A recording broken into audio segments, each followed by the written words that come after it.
مساء الخير مشاهدينا، بنرحب بيكم في حلقة جديدة من حلقات برنامجكم فلاش. هيكون معانا بعد الفاصل نور الشريف يستكمل عرف البحر في مدينة الإنتاج الإعلامي، محمد رمضان في الصعايدة جبال الصبر بعد أن ينتهي من الشركة، وكاميرا فلاش في كواليس أنا مين.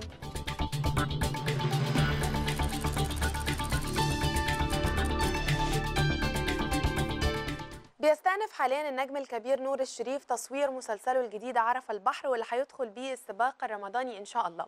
وبيكمل التصوير في الديكور الخاص بقرية الصيادين، واللي بتدور أغلب أحداث المسلسل حول هذه المنطقة، بعد ما قاموا بالتصوير في محلات الأسماك اللي بيمتلكها كل من نور الشريف وأحمد بدير في أحداث المسلسل، واللي كانت موجودة في بلاتوهات مدينة الإنتاج الإعلامي.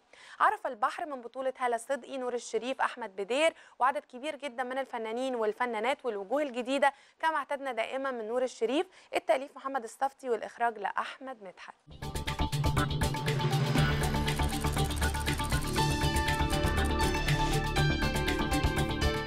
هيبدأ الفنان الشاب محمد رمضان تصوير مسلسله الجديد الصعايدة جبال الصبر في أوائل إبريل المقبل، بعد ما ينتهي من تصوير السيت كوم الخاص بالشركة. وده الاتفاق اللي اتفق بيه مع المخرج حسني صالح، يعني يخلص الأول الشركة وبعد كده يستأنف التصوير في الصعايدة جبال الصبر. هيشاركوا البطولة عدد كبير جدا من الفنانين والفنانات، منهم الفنان القدير محمود الجندي، الفنانة سمية الخشاب، وعدد كبير من الفنانين والفنانات. التأليف لناصر عبد الرحمن والإخراج لحسني صالح.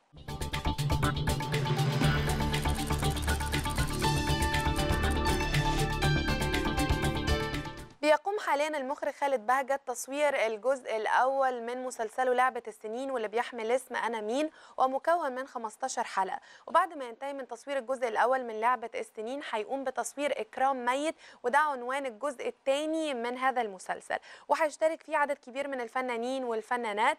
وهنلتقي دلوقتي بخالد بهجت اللي هيكلمنا أكتر عن فكرة المسلسل اللي بعد بيها شوية كتير عن السياسة والأوضاع السياسية المتأرجحة اللي مصر بتعيشها دلوقتي، واتكلم فيها عن قضية اجتماعية مهمة جدا، وهي قضية اختلاط الأنساب.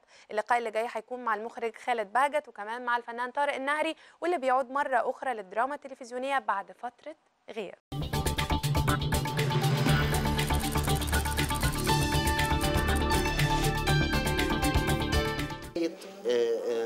لغايه الاخر هنقطع بعد كده من ورق ايناس من هنا لتهايه كده، شولدر امارس منها ليه، وتو انشات ليهم هما الاثنين.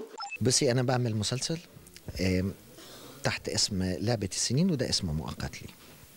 والمسلسل عبارة عن جزئين، كل جزء فيه بيحكي حدوتة لوحدها.